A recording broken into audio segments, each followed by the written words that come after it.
नमस्कार, SBT news में आपका स्वागत है और पेश है इस वक्त राजस्थान की बड़ी खबरें।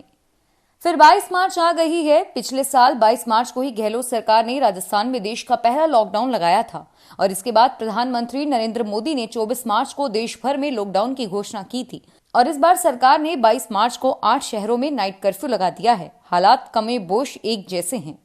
कोरोना की दूसरी लहर के मद्देनजर सरकार को नाइट कर्फ्यू लगाना पड़ा और पिछले साल लगाए गए प्रतिबंधों पर इस साल लगाए गए प्रतिबंधों में मौलिक अंतर है। प्रदेश में 21 मार्च से 31 मार्च तक कर्फ्यू संबंधित गाइडलाइन प्रभावी रहेगी। हाथों में निशान, मुख पर श्याम जी के जयकारे, रंग गुलाल उड़ाते नाचते गाते भक्तों का कारवां चल पड़ा। यह नजारा था रिंगस खाटू मार्ग का। बाबा श्याम के फाल्गुनी मेले के 5वें दिन खाटू नगरी श्रद्धालुओं से सरोबार हो गई। रविवार को करीब 50,000 श्रद्धालुओं ने अपने आराध्य देव व कुल देवता शीश के दानी श्याम सरकार के दरबार में माथा टेका। हाईकोर्ट के पूर्व न्यायाधीश जस्टिस शिव कुमार शर्मा का निधन हो गया है। उन्होंने जयपुर के महात्मा गांधी अस्पताल में अंतिम सांस ली।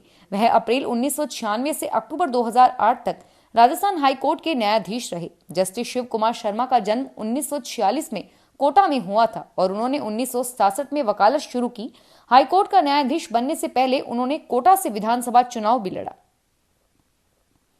अलवर जिले में पिछले 10 दिनों से कई बार मौसम पलटा है। सोमवार तड़के करीब 4 बजे के बाद कई जगह पर हल्की बारिश हुई और इससे मौसम में सुबह के समय गुलाबी सर्दी का एहसास हुआ। बार बार मौसम के पलटवार से किसानों को भागदौड़ करनी पड़ती है और इस समय फसल की कटाई का दौर चल रहा है। बार बार हल्की बारिश होने से किसानों की परेशानी बढ़ी है और इस समय सरसों की कटाई चल रही है।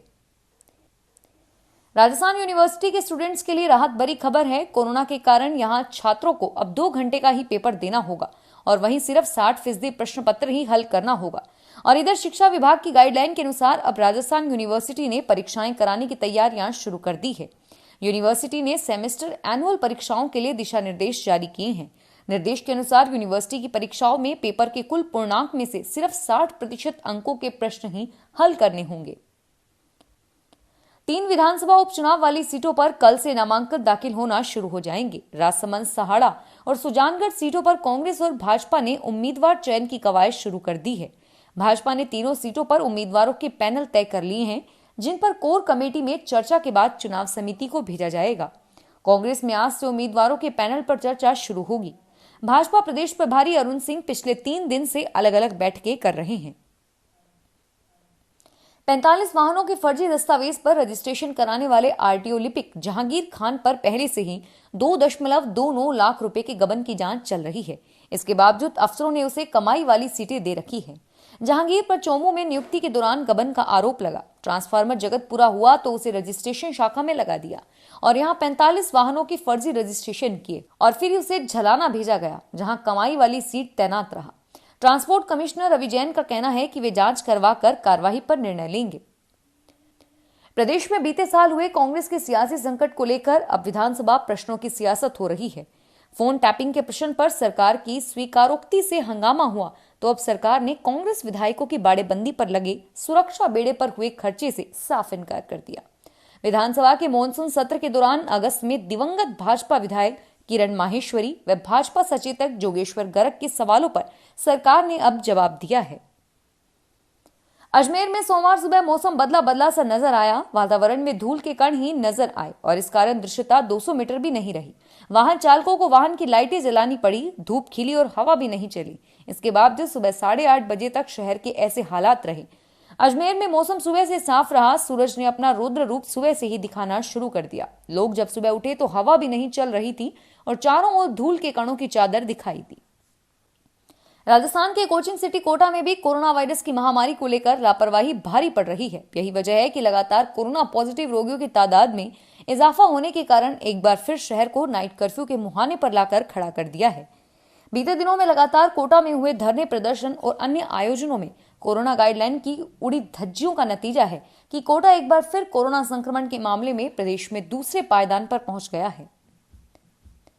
राजस्थान लोक सेवा आयोग परिसर में प्राध्यापक प्रतियोगी परीक्षा 2018 के तहत अनुपस्थित अभ्यर्थियों की काउंसलिंग सोमवार को होगी। सचिव शुभम चौधरी ने बताया कि 13 अप्रैल 2018 के तहत प्राध्यापक कृषि के पदों की भर्ती के लिए आयोजित परीक्षा के बाद पात्रता जांच के लिए 8 और 9 सितंबर 2020 को आयोजित काउंसलिंग में पात्र अभ्यर्थी उपलब्ध नहीं हुए और ऐसे में परीक्षा में उपस्थित अन्य सभी अभ्यर्थियों से उनकी शैक्षणिक प्रशैक्षणिक योग्यता की सूचना प्राप्त कर स्नातकोत्तर कृषि व बीएड योग्यता धारक अभ्यर्थियों की काउंसलिंग 15 और 16 फरवरी को कराई गई। दूधी थाना क्षेत्र के राष्ट्रीय राजमार्ग 52 पर स्थित धांधोली चौराहे पर देवली पुलिस उपाधीक्षक दीपक मीणा के निर्देशन में शनिवार देर रात पुलिस ने कार्रवाई कर बजरी कर अवैध खनन कर परिवहन को जा रहे 3 वाहनों को पकड़ चालकों को गिरफ्तार कर लिया और वहीं इस दौरान पुलिस की रैकी कर रहे आधा दर्जन युवकों को गिरफ्तार कर कार भी जब्त की है। आरोपी चालक अर्जुन कहार, राकेश कीर एवं लक्ष्मी नारायण माली हैं। अजमेर जिले के किसानों ने खेती में नवाचार करना शुरू कर दिया है। सामान्य गेहूं के साथ जिले के कुछ किसान काले गेहूं की खेती भी करने लगे हैं। किसानों का दावा है कि इसकी उपज दोगुनी और भाव 4 गुना है। किसानों में इस गेहूं के प्रति बढ़ती रुचि को देखते हुए अजमेर स्थित कृषि ग्राह्य अनुसंधान केंद्र तबीजी ने भी डेमोन्स्ट्रेशन किया है। कृषि विशेषज्ञों की माने तो इस गेहूं का काला रंग एंथ्रोसाइनिन पिगमेंट के कारण होता है और इसका पेटेंट पंजाब के मोहाली स्थित national agri food biotechnology institute के पास है। सीमा पार से उठे तूफानी अंधड़ ने रविवार देर रात सीमावर्ती जैसलमेर व बाड़मेर में जबरदस्त नुकसान पहुंचा है। 60 से 70 किलोमीटर की रफ्तार से जैसलमेर में प्रवेश करने वाले इस अंधड़ से हर तरफ धूल का साम्राज्य हो गया। तेज अंधड़ ने जैसलमेर में सबसे अधिक तबाही मचाई और कई कच्चे मकानों की छतें उड़ गई तो कईयों में खेत में कटी हुई फसलें भी उड़ने लगी और किसानों की मेहनत पर पानी फिर गया और वहीं बड़ी संख्या में बिजली के पोल व पेड़ भी धराशायी हो गए। फिलहाल इस बुलेटिन में इतना ही और फिर हाजिर होंगे तमाम बड़ी खबरों के साथ। एसबीटी न्यूज के वीडियो देखने के लिए हमारे चैनल को सब्सक्राइब करें और नोटिफिकेशन पाने के लिए बेल आइकन पर क्लिक करें। धन्यवाद।